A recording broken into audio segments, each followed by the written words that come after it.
a premium residential estate, Mr. Miller. It is not a kennel for your filthy mutt. That specific patch of Kentucky bluegrass costs $3,000 to import and landscape.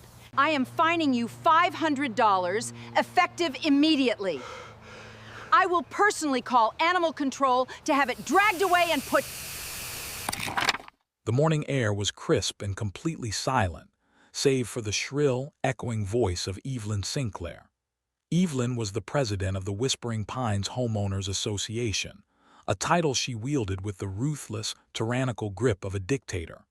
She stood on the meticulously swept concrete driveway, wearing a pristine, pastel pink golf skirt and a cashmere sweater draped elegantly over her shoulders.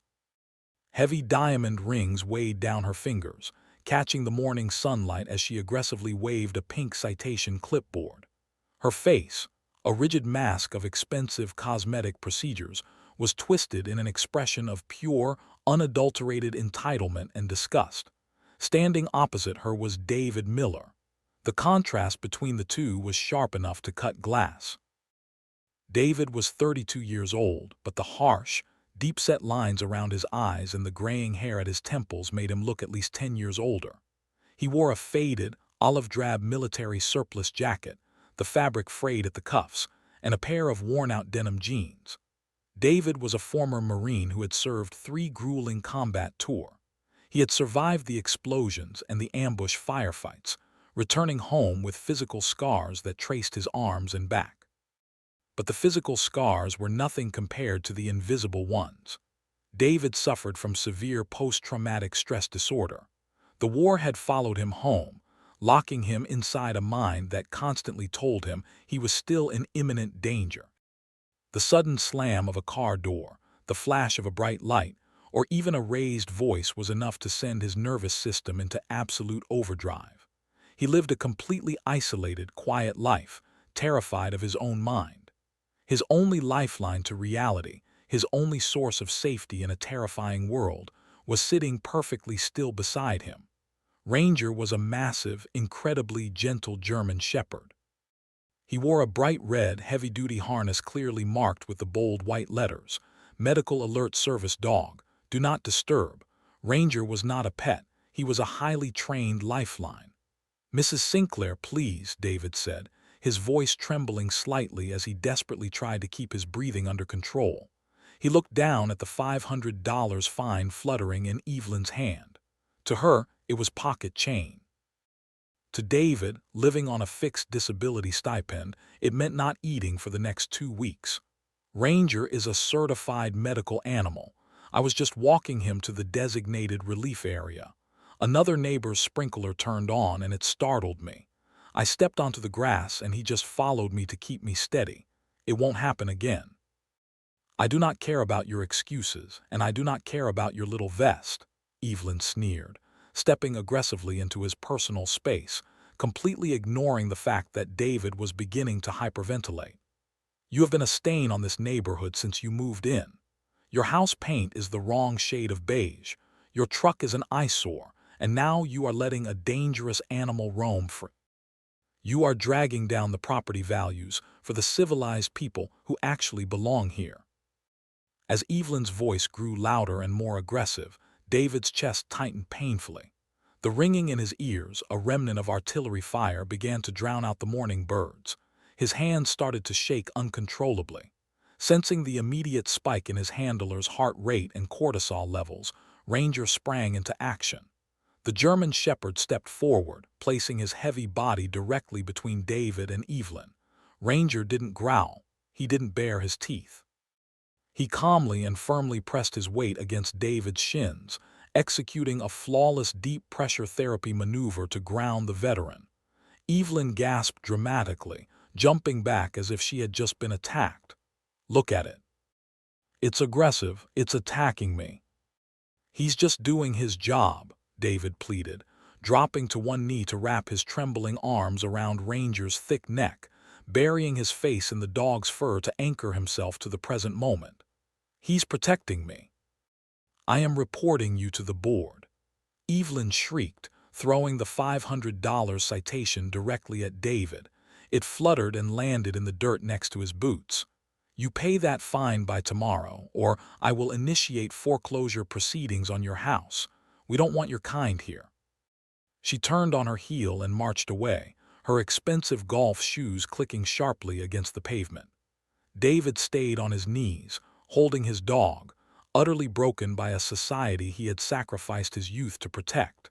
But Evelyn was not the only one outside that morning.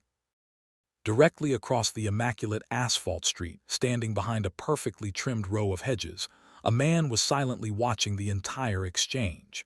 He held a brass garden hose, the water pooling onto the pavement completely forgotten. He wore a simple, unbranded gray polo shirt and plain khaki trousers. He looked like just another quiet, early retiree enjoying the morning air. He was not. His name was Victor Harrison. He was the founder and majority shareholder of Harrison Aerospace and Technologies, a global conglomerate with a verified market capitalization of over $40 billion. Victor had recently purchased his estate in Whispering Pines under a blind trust, seeking an anonymous, quiet escape from the suffocating pressure of corporate life.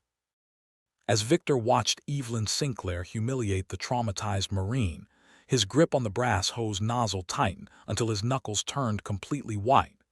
Victor was not a stranger to the horrors of PTSD. He knew exactly what it looked like. 10 years ago, Victor's only son, a brave, dedicated adult infantryman, had returned from overseas carrying the exact same invisible burdens that currently plagued David.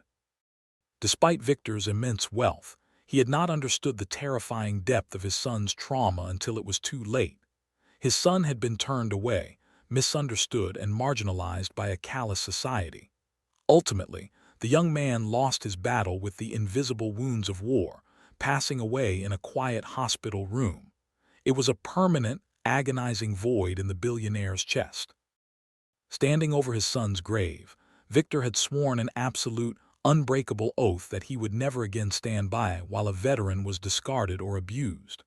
And now, a petty, arrogant HOA president was standing 50 feet away, actively trying to destroy the life of a soldier just to protect her precious grass. Victor slowly turned off the garden hose. His expression shifted from quiet sorrow to a cold, calculated, terrifying fury.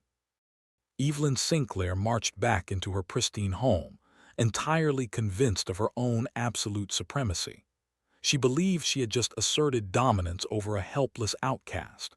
She had absolutely no idea that by threatening a traumatized veteran and his dog, she had just triggered a multi-billion-dollar avalanche of retribution.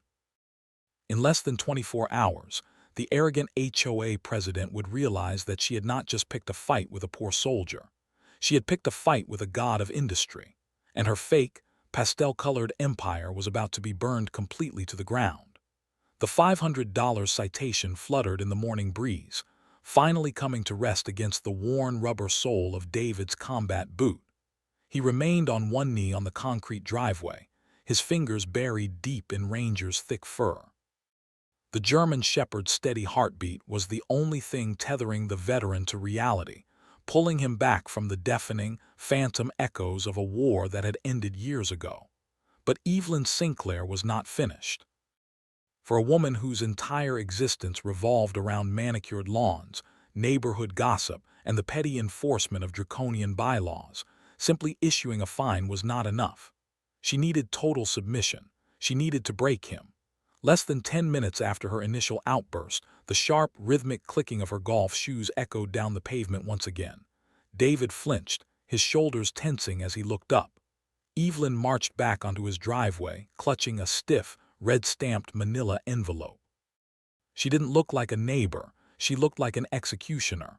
"I spoke with the HOA legal counsel, Mr. Miller," Evelyn announced, her voice dripping with venomous satisfaction. "Your repeated violations of our community aesthetic, coupled with the aggressive posturing of that beast, have crossed the line from a nuisance to a localized hazard." David's chest tightened painfully. He slowly stood up, keeping one hand firmly on Ranger's harness. "He wasn't posturing. I told you he was doing his job. He is a medical necessity." "Not in my neighborhood, he isn't," Evelyn snapped, thrusting the red-stamped envelope toward him. When David didn't take it, she let it drop intentionally, watching it land squarely on top of the $500 citation in the dirt. "That is a formal, legally binding 24-hour notice," Evelyn declared, a cruel, triumphant smile stretching across her heavily Botoxed face. "You have exactly until 9:00 a.m. tomorrow to surrender that animal to county animal control for permanent removal. If that dog is still on the premises tomorrow morning, the Whispering Pines Homeowners Association will execute Clause 4B of your resident contract." David's blood ran cold. Clause 4B. "Immediate foreclosure proceedings." Evelyn enunciated every syllable with sadistic pleasure. "We will place a lien on this property, forcibly evict you, and auction the house to someone who actually understands how to maintain the standards of civilized society. The choice is yours, soldier, the dog or the house." A suffocating wave of panic crashed over David. This house, a small, modest ranch, was the only thing his late grandfather had left him. It was his only sanctuary in a world that terrified him. But Ranger was his heart. Ranger was the reason he woke up every morning. Without the dog, David knew he wouldn't survive the dark nights when the nightmares came. David's hands began to shake violently. He reached into his frayed jacket pocket, pulling out a collapsible canvas travel bowl and a half-empty bottle of water. He needed to do something with his hands. He popped the bowl open and poured the water for Ranger, trying desperately to focus on the simple task, trying to ignore the monster standing in front of him. Evelyn watched him, her eyes narrowing in disgust at his blatant display of weakness. "Did you hear me, Miller?" she hissed. "I heard you," David choked out, kneeling down to place the water bowl on the edge of the driveway. "Then clean up this mess and get that mud out of my sight," Evelyn barked. With a sudden vicious swing of her expensive pastel golf shoe, Evelyn kicked the canvas water bowl. The plastic cracked. Water splashed aggressively across the concrete, soaking into the knees of David's worn denim jeans. The sharp, sudden sound of the impact, the violent crack of the plastic, bypassed David's rational mind completely. In a fraction of a second, he wasn't on a pristine suburban driveway in America. He was back in the sun-baked, blood-stained streets of a war zone. The splash of water sounded like flying shrapnel. The morning breeze felt like the concussive shockwave of an IED. David gasped, falling backward onto the wet concrete. He pulled his knees to his chest, his hands flying up to cover his ears as a terrifying, involuntary sob ripped from his throat. Ranger instantly lunged forward, not at Evelyn but at David. The loyal dog threw his heavy body across David's lap, whining softly, intensely licking his handler's face, desperately trying to pull him out of the flashback. Evelyn stared down at the broken veteran, her face devoid of a single ounce of human empathy. "Pathetic," she whispered, turning on her heel and marching back toward her sprawling, immaculate mansion. 9 a.m. tomorrow, Miller. Have your bags packed." David remained on the ground for 5 agonizing minutes, trembling uncontrollably as Ranger's warmth slowly brought him back to the present. When he finally opened his eyes, the driveway was empty. He looked at the 2 pieces of paper lying in the spilled water, a fine he couldn't pay, and an eviction notice he couldn't fight. He had no money for lawyers. He had no power against a corrupt, wealthy HOA board. He was entirely alone. Slowly, painfully, David gathered the wet documents. He wrapped his arms around Ranger's neck, burying his face in the soft fur one last time before standing up. "It's okay, buddy," David whispered, his voice broken. "I'll sleep in the truck before I ever let them take you. We'll leave tonight." He turned and walked into his dark, silent house, pulling the heavy curtains shut, utterly defeated by the country he had bled to protect. Directly across the street, Victor Harrison had not moved a single muscle. The billionaire stood behind the perfectly manicured hedges, the brass hose nozzle still gripped in his hand. He had watched the entire sickening display. He had watched an arrogant woman kick a veteran while he was quite literally on the ground. Victor felt a familiar, burning ache in his chest. the exact same ache he felt the night the police called to tell him his son was gone. His son had been pushed into a corner by a society that refused to understand him. David Miller was currently sitting in the dark, packing his bags, believing he had been abandoned by the world.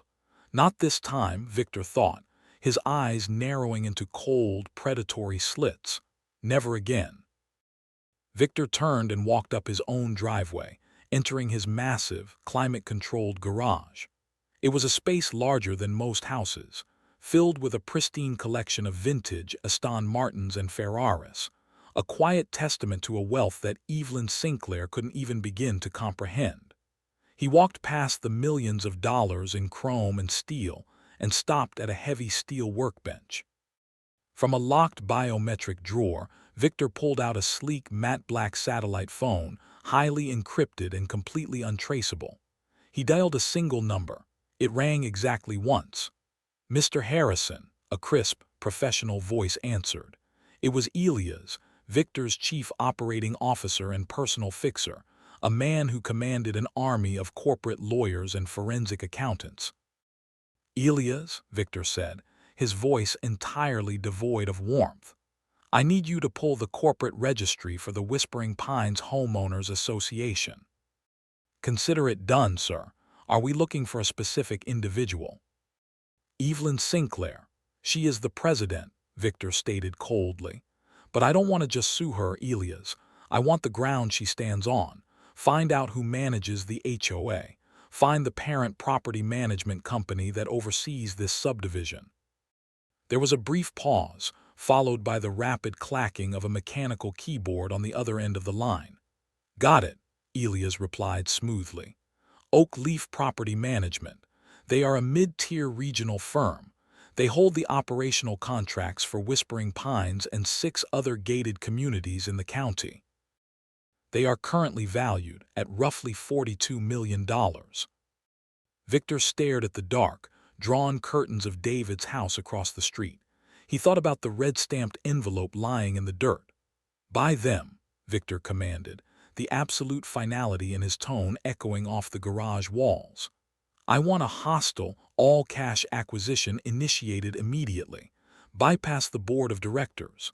Offer their majority shareholders double the market value to sign over their voting rights tonight. By sunrise tomorrow, I want total, uncontested ownership of Oak Leaf Property Management." "Understood, sir," Elias said without hesitation. "And what about Evelyn Sinclair and the Whispering Pines HOA?" Victor's eyes turned ice cold. "Once we own the parent company, initiate a full forensic audit of her HOA treasury. Tear her ledgers apart down to the last cent. Men like David Miller bled for this country, Elias. I am going to make sure Evelyn Sinclair bleeds for everything she has stolen." The sun set over the pristine, manicured lawns of the Whispering Pines subdivision, casting long, dark shadows across the quiet streets. Inside his dimly lit home, David Miller sat on the floor of his bare living room. An old, faded canvas military duffel bag rested open beside him. He was meticulously packing his few possessions: a handful of clothes, a framed photograph of his late grandfather, and a small wooden shadow box containing his combat medals, medals that meant absolutely nothing to the people who were about to throw him on the street. Ranger lay at his feet, his intelligent brown eyes tracking David's every movement, letting out a soft, anxious whine. "It's all right, Ranger," David whispered, though his voice was thick with suppressed tears. He stroked the dog's head. "We don't need this house. We just need each other. We'll leave before sunrise. They won't get you." David was a man who had survived the most terrifying combat zones on Earth, yet he was being completely defeated by a piece of paper and a petty woman in a pastel golf skirt. He felt entirely powerless. He had no idea that 30 miles away, in the gleaming, neon-lit heart of the city's financial district, a terrifying, multi-billion-dollar war machine had just been mobilized in his defense. At exactly 8:00 p.m., the deafening roar of twin turbine engines shattered the silence above the city skyline. A sleek, matte black Sikorsky VIP helicopter descended through the night sky, touching down flawlessly on the illuminated rooftop helipad of the Harrison Aerospace headquarters. The heavy side door slid open. Victor Harrison stepped out into the freezing wind at 70 stories high. He was no longer the quiet, unassuming neighbor in a gray polo shirt.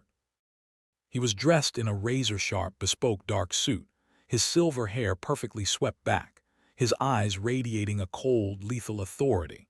He walked briskly down the private stairwell, stepping directly into the executive war room. The sprawling, glass-walled command center was a hive of intense, hyper-focused activity. Over a dozen elite corporate attorneys, forensic accountants, and acquisition specialists sat around a massive, glowing obsidian conference table. At the head of the room stood Elias, Victor's chief operating officer. "Report," Victor commanded, his voice slicing through the low murmur of the room like a scalpel as he took his place at the head of the table. "The hostile acquisition of Oak Leaf Property Management was executed precisely as you ordered, Mr. Harrison," Elias stated smoothly, pulling up a cascading wall of financial data on the massive digital screen behind him. "We bypassed their board entirely and went straight to the 4 primary shareholders. We offered them a 150% premium on their shares, paid in raw, untraceable liquid cash. The greed took over immediately. They signed over their voting rights 20 minutes ago." Elias pressed a button on his tablet. The screen flashed, displaying the corporate logo of the management company.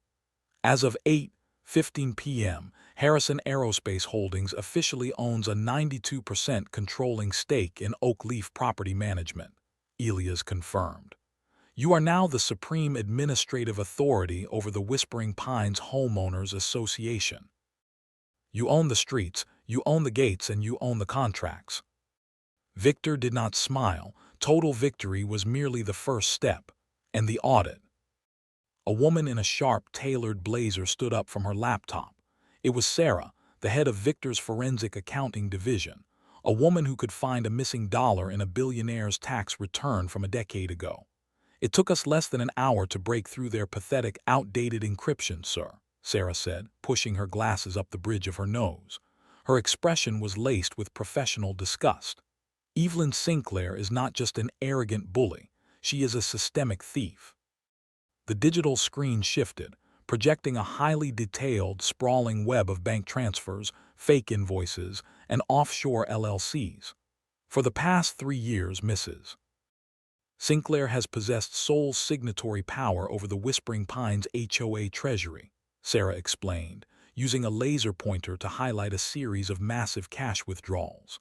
"She has been weaponizing the bylaws, aggressively fining the residents for microscopic infractions, the wrong shade of exterior paint, grass that is half an inch too long, or, in Mr. Miller's case, a dog stepping on a lawn. But the money from those fines never went back into the community." Sarah clicked the pointer, bringing up a high-resolution image of Evelyn's pristine, imported Kentucky bluegrass lawn, followed by a photo of a brand-new, gleaming white 2025 Mercedes-Maybach SUV parked in her driveway. She funneled exactly $185,000 into a ghost landscaping company registered to her maiden name, Sarah continued coldly. She used the community's money to install and maintain her own private estate. Furthermore, the lease on that Mercedes-Maybach is being paid directly out of the HOA's emergency roof repair fund. She has been bleeding her neighbors dry to fund her own delusions of grandeur. The boardroom went dead quiet. To these high-level executives, corporate espionage was just business. But stealing from a community fund to buy luxury cars while threatening to render a disabled combat veteran homeless over a $500 fine, that was a level of parasitic scum that made their stomachs turn. Victor slowly leaned forward, placing both hands flat on the cold obsidian table. His knuckles were white. He stared at the glowing digital photograph of Evelyn Sinclair on the screen, the same woman who had viciously kicked a veteran's water bowl just hours earlier. She had threatened to steal David's home using the very power that Victor now entirely possessed. She gave him a 24-hour notice, Victor said, his voice dropping to a terrifying, resonant whisper. She told him that if the dog was not gone by 9:00 a.m. tomorrow, she would initiate foreclosure and throw him on the street. Victor looked up, locking eyes with his lead attorney. Draft an immediate, zero-tolerance eviction notice for Evelyn Sinclair. Terminate her presidency, freeze the HOA treasury, and void her residency contract under the criminal fraud clause, Victor commanded, his eyes burning with a dark, unyielding fire. I want local law enforcement and a federal financial crimes unit on standby. At what time shall we execute the eviction, Mr. Harrison? Elias asked, his fingers hovering over the glowing tablet. She gave that boy until 9 o'clock, Victor said coldly, straightening his suit jacket. We will be standing on her pristine lawn at exactly 8:55.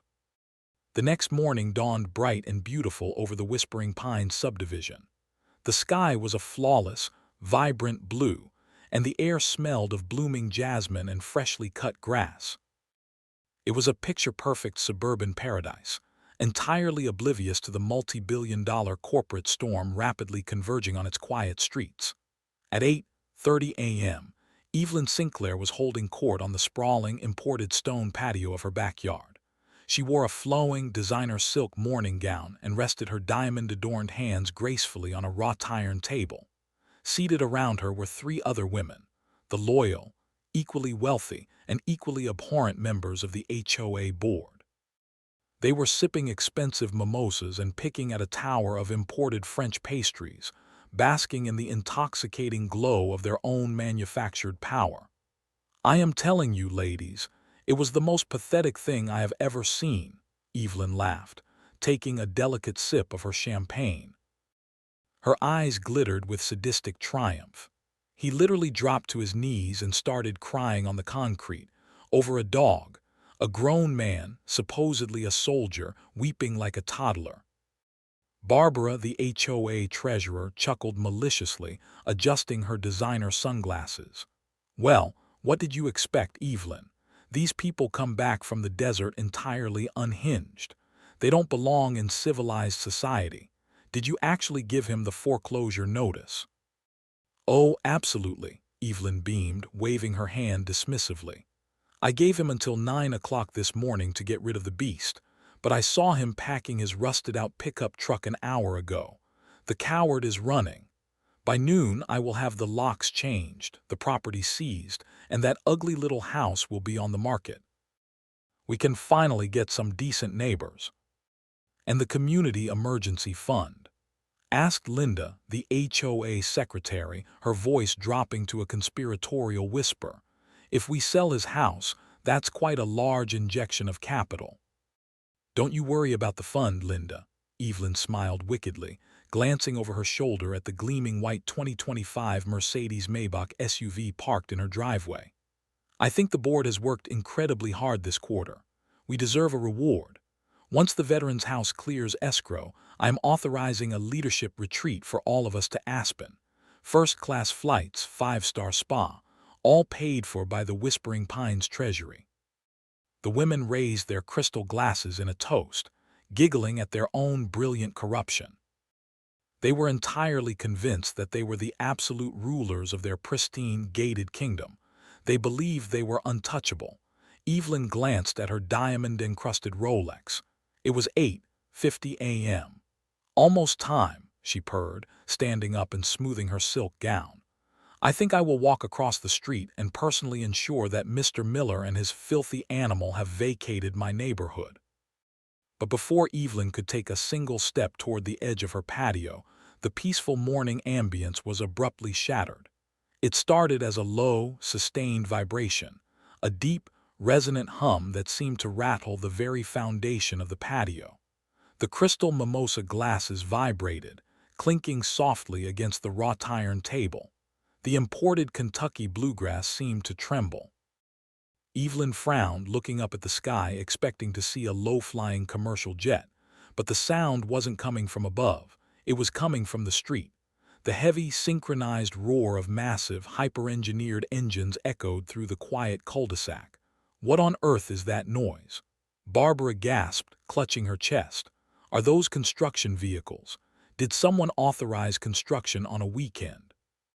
"Absolutely not," Evelyn hissed, her face flushing with sudden, indignant rage. "Commercial vehicles are strictly prohibited before 10 o'clock. I will fine them $1,000 per axle." Evelyn stormed off the patio, her silk gown billowing behind her as she marched through her luxurious mansion toward the front door. She yanked open the massive, solid mahogany double doors, fully prepared to unleash a torrent of verbal abuse on whatever blue-collar worker had dared to disturb her mimosa brunch. The words died completely in her throat. Evelyn froze on her pristine front porch, her jaw dropping in sheer, unadulterated shock. Rolling down the immaculate tree-lined street of Whispering Pines was not a construction crew. It was a fleet of absolute, overwhelming corporate dominance. 4 identical, matte black, heavily armored Cadillac Escalades glided silently down the asphalt, moving with the terrifying, synchronized precision of a military convoy. They were flanked by 2 sleek, black Mercedes Sprinter Command vans with completely blacked-out windows. The vehicles did not possess a single speck of dirt. They absorbed the morning sunlight like rolling shadows.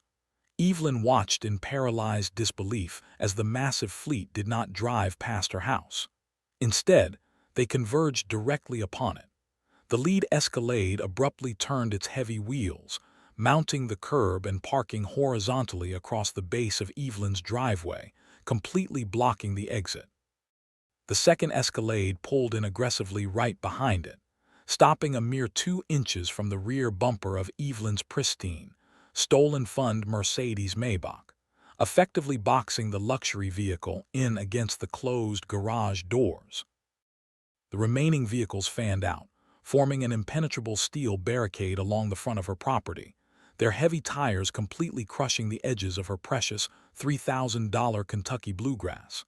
The visual contrast was staggering. The dark, hyper-aggressive, aerospace-grade steel of the corporate fleet sat in stark, alien defiance against the pastel pinks and soft beiges of the suburban estate. It looked like an apex predator had just casually strolled into a goldfish pond. "Hey!" Evelyn finally shrieked, her massive ego overriding her initial shock. She marched down the steps of her porch, her face turning an ugly shade of crimson. "What do you think you are doing? You are destroying my lawn. You are blocking my driveway. Get off my property right now, before I call the police and have you all arrested." The heavy, ballistic glass doors of the vehicles opened in perfect unison. Over a dozen men and women stepped out onto the concrete. They did not look like HOA residents.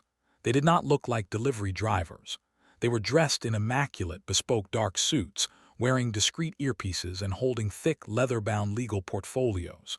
They moved with a cold, terrifying efficiency that radiated absolute, unchecked authority. Evelyn's heart gave a sudden, violent lurch. These were not people she could bully. These were people who destroyed entire companies before breakfast. The driver of the lead Escalade, a towering, heavily muscled man with a cold, expressionless face, stepped around the front of the vehicle. He didn't look at Evelyn. He simply opened the rear passenger door and stepped back, holding a black umbrella over the frame to shield the occupant from the morning sun. Evelyn stood frozen on her crushed grass, clutching the fabric of her silk gown, completely unaware that the man stepping out of the shadows of the Escalade was about to permanently erase her from the civilized world. The heavy, ballistic glass door of the lead Escalade closed with a solid, expensive thud that echoed across the silent, manicured street. The man who stepped onto Evelyn Sinclair's driveway was not the quiet, unassuming neighbor in the gray polo shirt she had completely ignored the day before. Victor Harrison wore a razor-sharp bespoke charcoal suit that seemed to absorb the morning light. His posture was perfectly rigid, and his silver hair caught the sun. He did not look like a man arriving for a neighborhood dispute. He looked like a titan of industry arriving to finalize a hostile takeover. Evelyn stared at him, her eyes wide. She recognized the face, but the terrifying aura of absolute power radiating from him completely short-circuited her brain. "You," Evelyn stammered, pointing a trembling finger at him. "You're the new resident at 402. What is the meaning of this? Why are these thugs destroying my lawn?" Victor did not raise his voice. He didn't need to. He simply adjusted his silk tie and began walking slowly up her immaculate driveway, his polished Oxford shoes clicking rhythmically against the concrete. "I am not a resident, Mrs. Sinclair," Victor said softly, his voice carrying the chilling, resonant weight of a collapsing glacier.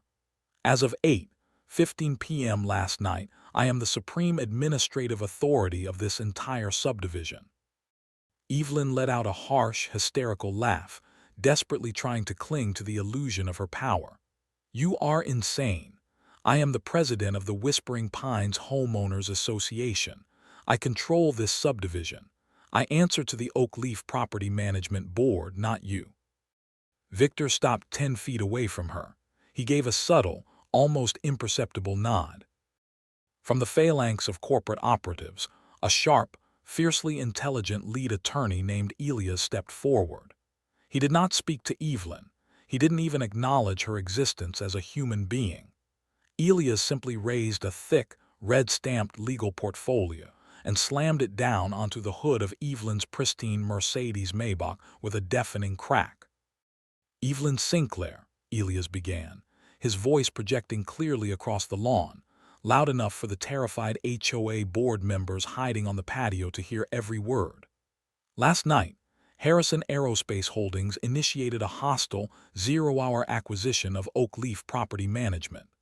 We have successfully purchased the corporate charter, the property deeds, and the master administrative rights to the Whispering Pines subdivision." Elias flipped open the heavy binder, revealing a stack of freshly notarized legal documents bearing massive corporate seals. "You do not control this HOA. You do not manage this subdivision. As of 12 hours ago, you are standing on private community property owned exclusively by Mr. Victor Harrison." Evelyn stumbled backward, her expensive golf shoes slipping slightly on the crushed grass. The blood drained completely from her face, leaving her a sickening shade of pale gray. Her mind desperately tried to process the catastrophic reality crashing down upon her. No, that's impossible." Evelyn shrieked, her voice cracking in pure panic. "You can't just buy a management company in the middle of the night. There are contracts. There are democratic HOA bylaws." "Your bylaws," Elias continued without missing a single beat, pulling a second sheet of paper from the binder, "were completely overridden at 6:00 a.m. under the gross malfeasance and criminal fraud clause." The attorney turned slightly, making sure his voice carried to the neighbors who were beginning to peek out of their windows. "A forensic audit of your localized treasury, conducted by our senior accounting division, revealed a systematic 3-year history of severe financial embezzlement. You have actively skimmed over $185,000 from the Community Emergency Fund and funneled the capital into a ghost landscaping LLC." A collective gasp echoed from the patio behind the house. Barbara and Linda, the loyal board members, suddenly realized that the ship was sinking, and they were tied to the anchor. "Furthermore," Elias added, his tone dripping with absolute disgust, "the lease on this Mercedes Maybach is being actively paid by stolen community funds. The local district attorney, the IRS, and a federal financial crimes unit have already received our preliminary findings. Federal marshals are currently freezing your bank accounts and seizing your assets." Evelyn began to hyperventilate. Her chest heaved violently beneath her silk gown. She looked frantically around the yard. Her beautiful kingdom, her unassailable fortress of petty rules and fines, had been completely vaporized in a matter of minutes by a man who hadn't even raised his voice.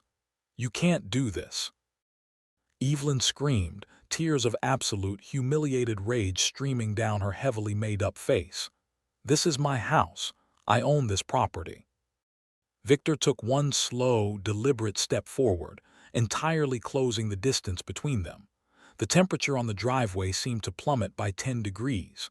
"You own the structure, Evelyn," Victor whispered, his eyes entirely dead of mercy. "But you signed the master residency contract.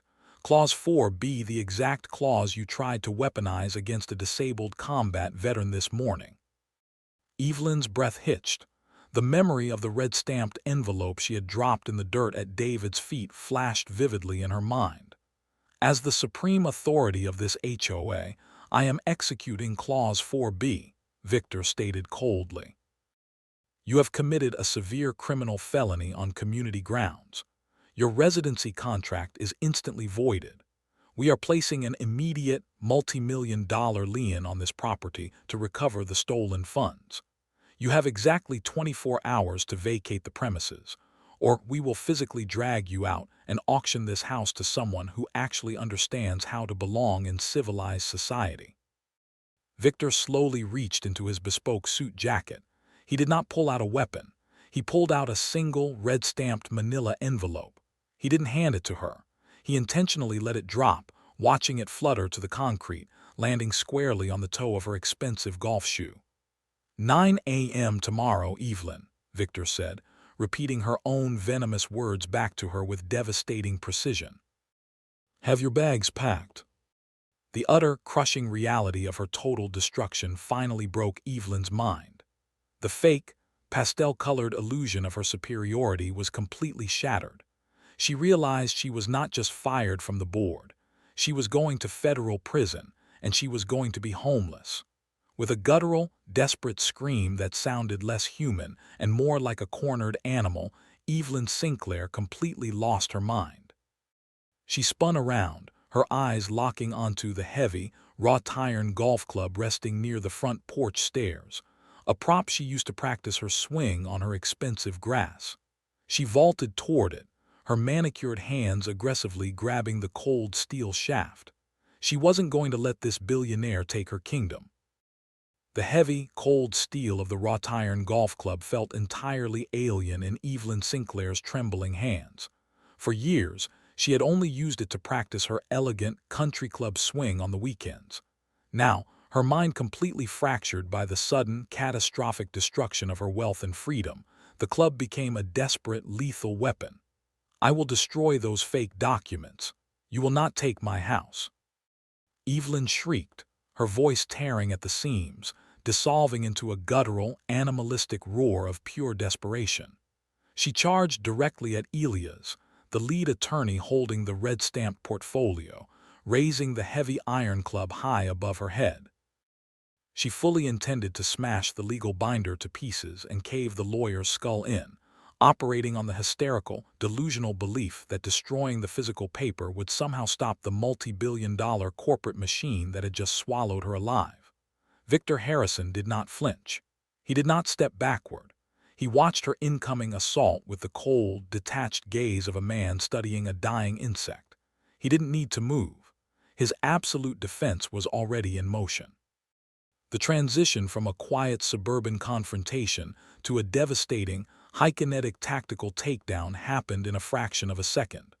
The towering, heavily muscled security director who had opened Victor's door did not reach for a firearm.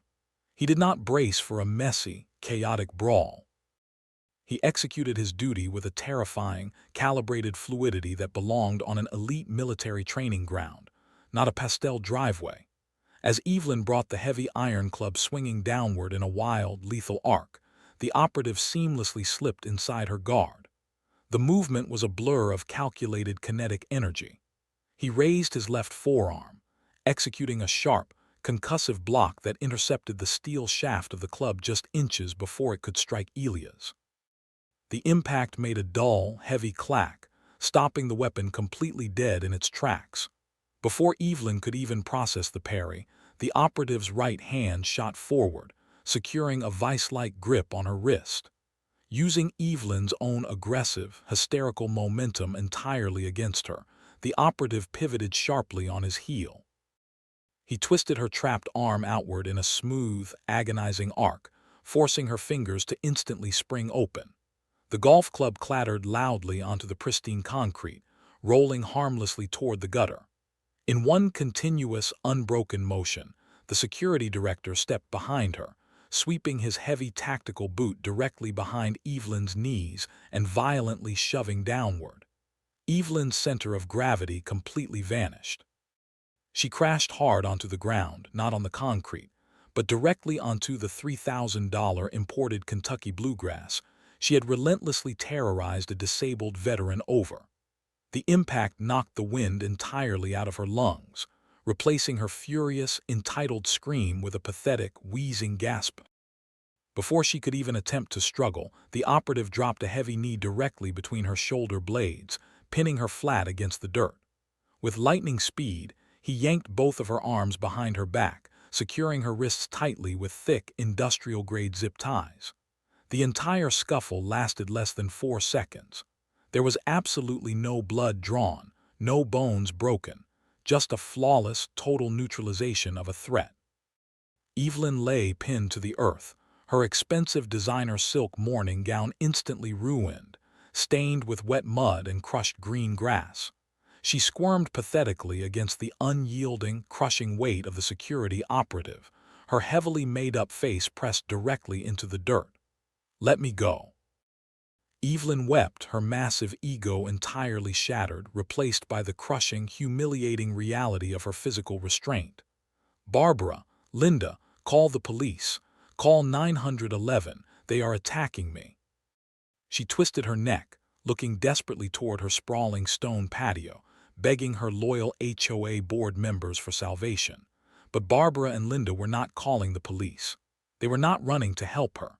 Having just heard the forensic audit detailing Evelyn's massive embezzlement, and realizing that federal authorities were already involved, the two women stared at Evelyn with sheer horror. They slowly set down their crystal mimosa glasses. Without saying a single word, they turned their backs on the woman who had been their leader just 5 minutes ago, scurrying off the patio and practically running down the street to distance themselves from the radioactive fallout of Evelyn's crimes. Evelyn watched them abandon her, a fresh wave of agonizing sobs tearing from her throat. She had built her entire life around the illusion of loyalty and status, and in her darkest moment, it had all evaporated instantly. Outside the barricade of matte black escalades, the wail of police sirens suddenly cut through the quiet morning air. 3 local precinct cruisers, fully coordinated by Harrison Aerospace's legal division, pulled aggressively onto the street, their red and blue lights flashing violently against the dark, tinted glass of the corporate vehicles.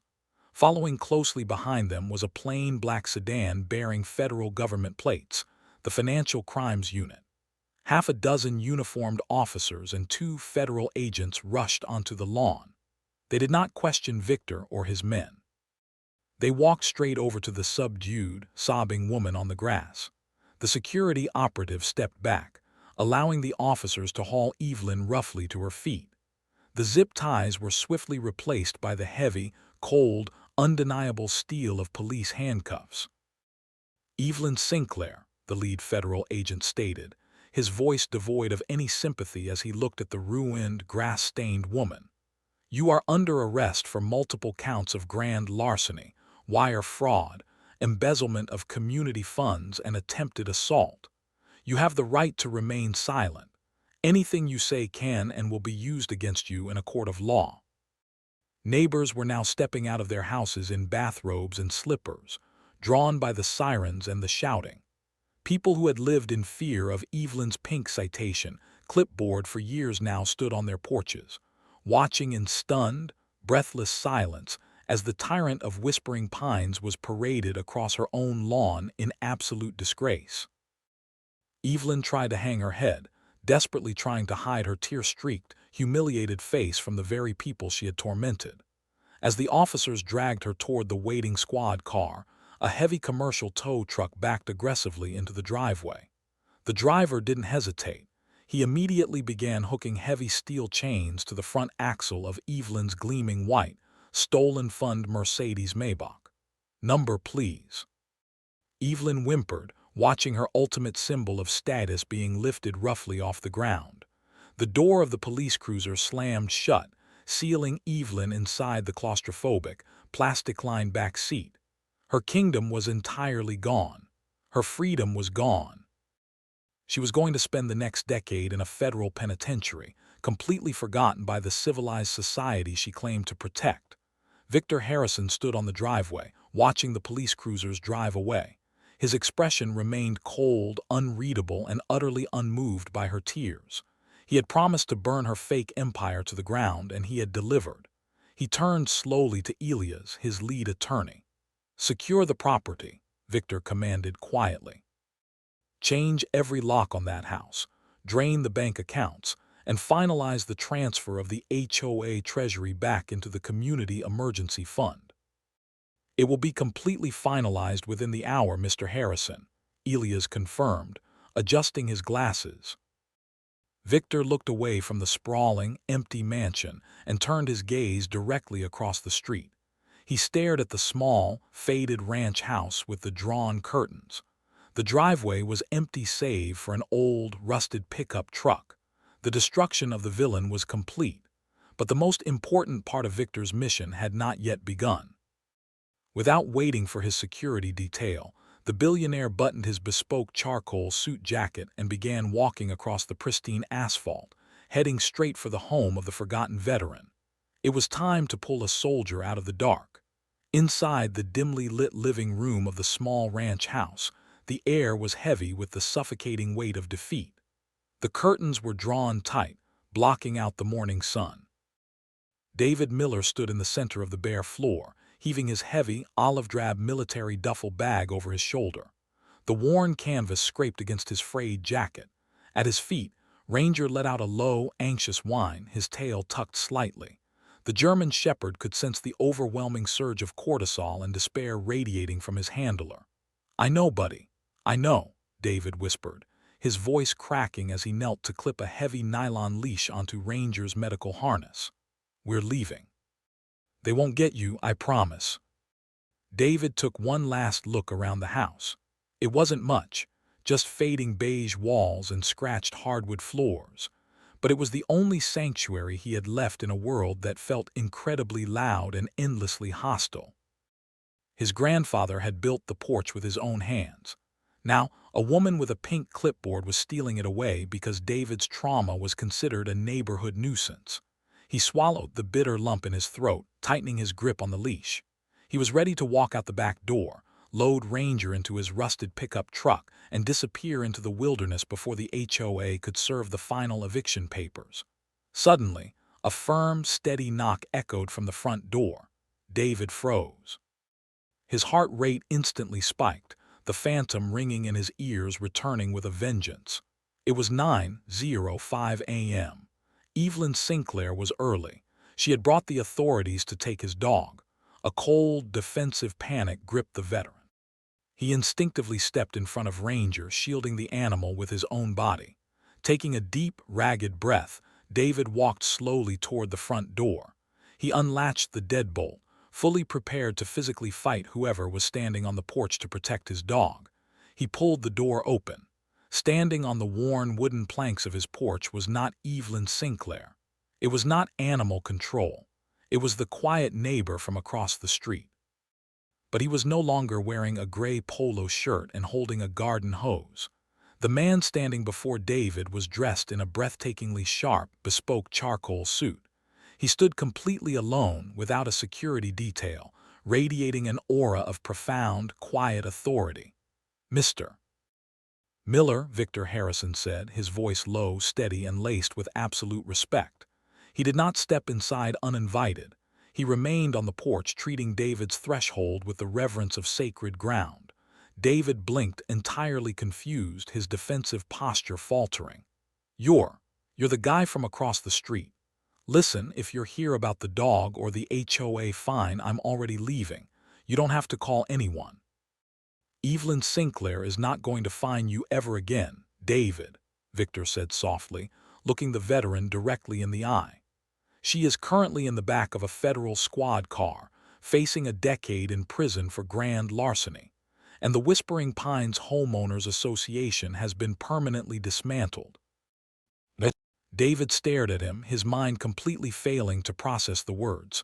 "What? How? Who are you?" Victor reached into his tailored suit jacket and pulled out a thick, heavy leather portfolio embossed with a golden corporate crest. He held it out, offering it to David with both hands. It was the exact opposite of the red-stamped envelope Evelyn had thrown into the dirt. Trembling slightly, David reached out and took the folder. He flipped it open. Inside was a certified, notarized property deed, but it wasn't a foreclosure notice. It was a document declaring the house completely paid off, accompanied by an ironclad, irrevocable legal addendum. As of this morning, I own the management company that controls this subdivision, Victor explained, his voice gentle but firm. I have completely voided your HOA contract. You own this house and the land it sits on, free and clear forever. You are permanently exempt from all community rules, fees, and aesthetic guidelines. Nobody will ever tell you or ranger what you can or cannot do on your own property ever again. David's breath hitched. The heavy canvas duffel bag slipped off his shoulder, hitting the floor with a dull thud. He looked from the deed to the billionaire, utterly bewildered. I don't understand, David choked out, a tear finally escaping his eye, tracing a scar on his cheek. Why would you do this for me? I'm nobody. I'm just a broken soldier. Victor's stoic, invincible facade finally cracked. The billionaire closed his eyes for a fraction of a second, a profound, agonizing grief washing over his features. Because 10 years ago, I had a son named Michael, Victor whispered, the immense weight of a decade of sorrow suddenly audible in his voice. He was infantry. He came home carrying the exact same invisible scars that you carry. He had the nightmares. He had the panic attacks. And I was too busy building an empire to understand how terrifying his world had become.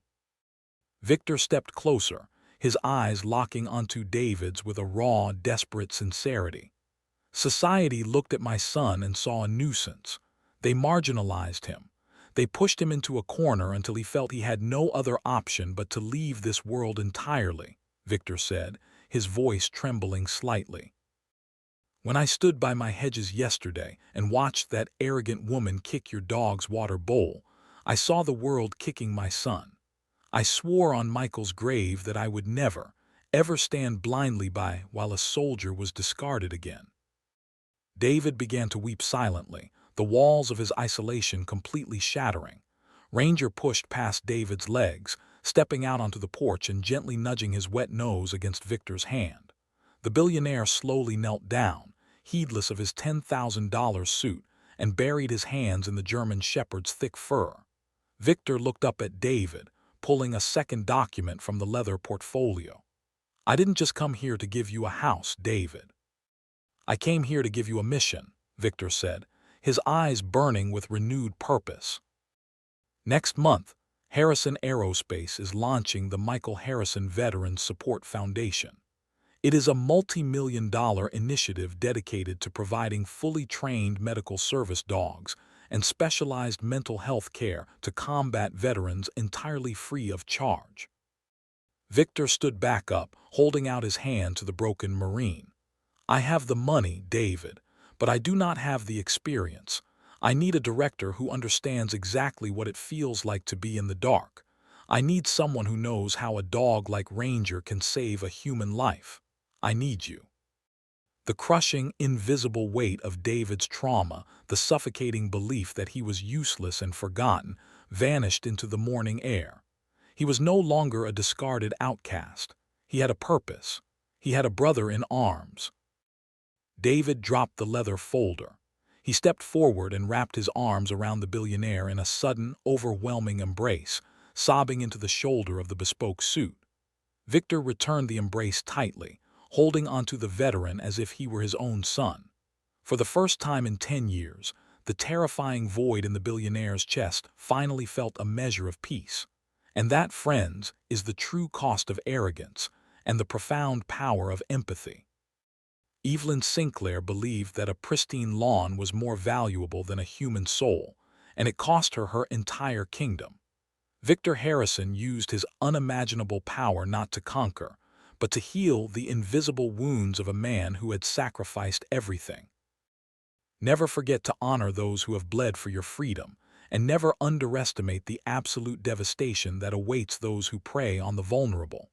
Thank you so much for joining us for this incredible journey of justice.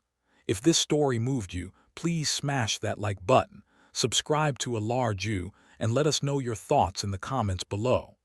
Until next time, stay kind and stay vigilant.